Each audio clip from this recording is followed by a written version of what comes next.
Random encounters. Oh man. So by the end of this video, I want to help inject some wicked meaningful encounters into your Dungeons & Dragons game. But first, I thought we could talk about Sega for some reason. Phantasy Star 2 and Shining Force 2 are my two favourite games on the Sega Mega Drive. And they're both RPGs, which means they both feature random encounters in some way. Phantasy Star 2 is this amazing sci-fi adventure from 1990.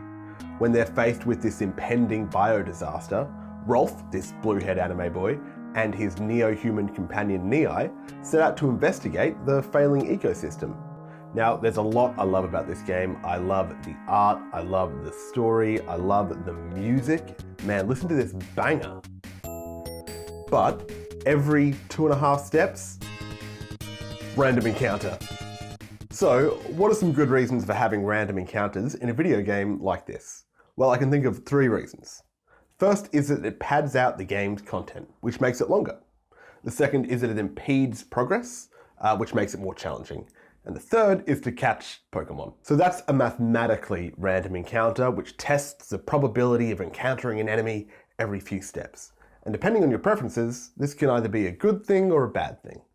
But what's the analog for this in Dungeons & Dragons? What about when the Dungeon Master says, "Alright everybody, you set up camp in the forest, let me just roll on this big table I've got here and see whether you get an encounter, whether you get attacked, and what attacks you."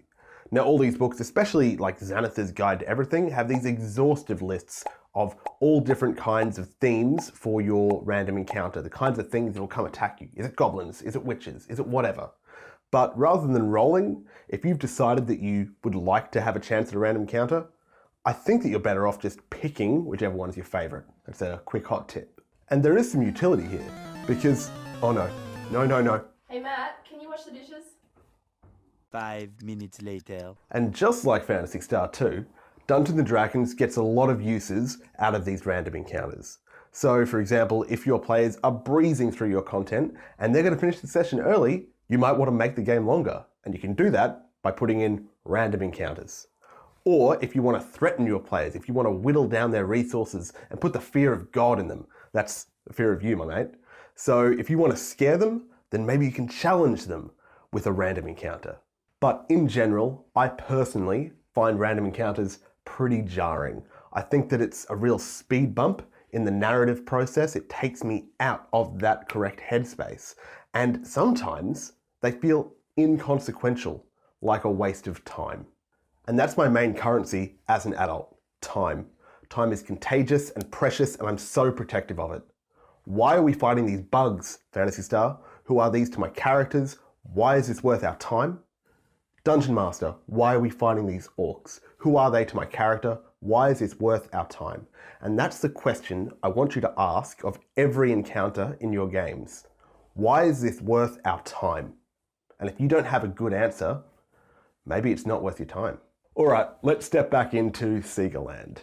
Shining Force 2 is a tactical fantasy RPG. I probably finished this game like 3 times. You follow the story of Bowie, who's this young commander trying to re-establish his kingdom of Grand Seal and defeat Xeon, the king of the devils. But so much stuff happens in this game, so much crazy stuff. There's this one fight where you get miniaturized and shrunk and you have to fight a chess set. It's so rad.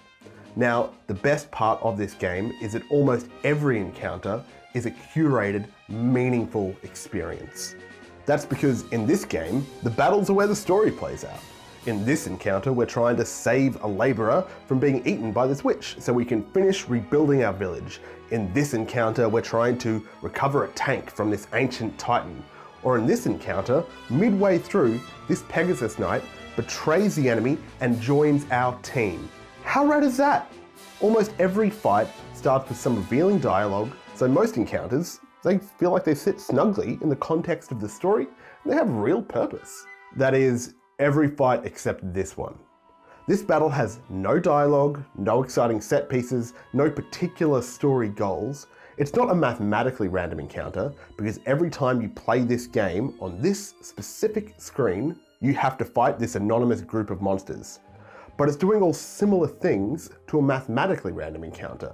Its only purpose is to make the game longer and more challenging. This encounter is totally inconsequential to the characters and the story. Functionally, I would class this as a random encounter. So, in the context of Dungeons and Dragons, that... Oh no, not again. Hey Matt, can you walk the cat? 1 hour later. In the context of Dungeons and Dragons, you can use that same thinking to broaden your definition of what a random encounter is. Not just a mathematical random encounter drawn from a table, you can also classify anything, any fight that is inconsequential to the characters or the story to be a random encounter. Let's go through some examples. I'd like us to twist our critical lens in that direction and take a look at the Lost Mines of Phandelver, the first dungeon, the Cragmore Hideout. So in this first dungeon, the encounters are all in set places, but if we find any that the only purpose of them is to make the game longer or more challenging, then maybe it's not worth our time. We're going to ask ourselves of every encounter, why is this worth our time? And what I want to prove is that every meaningful encounter either has some kind of story exposition, some kind of meaningful choice, or some kind of intrinsic fun to it. Let's work it out. Here's the first encounter. There is a Goblin Ambush on this road. So, why is this worth our time? It's because it has exposition. From this encounter, we learn that the goblins are the baddies. Great. What about over here, in this first chamber? There are some wolves chained up here. Why is this worth our time? I think this has some meaningful choices because the wolves are avoidable, but there's a secret passage behind them that's a shortcut to the big bad guy, the bugbear upstairs. That's a meaningful choice to me, a good risk. In this room over here, we have a Goblin Boss with some mooks with him, and he's got a prisoner. So why is this worth our time? I think this encounter has meaningful choices. The goblins here are willing to betray their dungeon boss, which is pretty fun. And there's also good exposition because the captive here, Sildar, he has a lot of information, background knowledge about the adventure. In this room, the players can clash with some goblins, and there's a really fun flood trap in this. So why is this worth our time? Well, clearly, it's because this flood trap is fun. If it's fun, it's worth our time. The players have the options to flood this room and just make a whole big old mess. And here is Clark, a bad guy, and his pet wolf. So why is this worth our time? Well, this one has exposition. Clark has direct knowledge of the big bad evil guy of the Lost Mines of Phandelver, and it's a really good way to progress the story by having some dialogue here and some clues to further the adventure. But then there's this one, okay? This encounter out here. There are a couple of goblins watching the entrance here. Functionally, these goblins are just here to provide a challenge, to pad out the dungeon. I can see how they landed here because it makes sense, right? Oh, it's more realistic to have guards at the entrance like this, right? They wouldn't just leave it unguarded, but this adds nothing to the story for our players. To me, these two goblin guards, that is a functionally random encounter. And if you're playing this dungeon, I think you should just cut this encounter. And if you see similar encounters in other written adventures or in your own homebrew campaign, you should cut them as well. You know, I reckon it would be really fun to make just an absolutely banging guide to running Lost Mines of Phandelver, just like my old sheep chase video. So I reckon I'll do that soon, look forward to it. Takeaway 1 is that you should never roll on a table to determine whether you have a random encounter or what kind of encounter it is.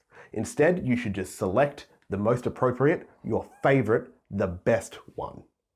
Number 2 is that you should always ask yourself of every encounter, why is this worth our time? And number 3 is in every encounter, you should try and inject some kind of exposition, meaningful choice, or fun. And that way you can ensure it's worth your time. That was all a bit of fun. I think it was... No, not again. No. Hey Matt, can you catch this Pokemon? Hey, Ranger, could you please tell everyone that this isn't an attack on old school gaming and that everybody has their preferences? It's okay to like different things, Ranger. I don't mind if you like random encounters. Ranger, can you please tell everyone to subscribe to youtube.com/Matthew Perkins DM? Ranger? Are you going to say anything?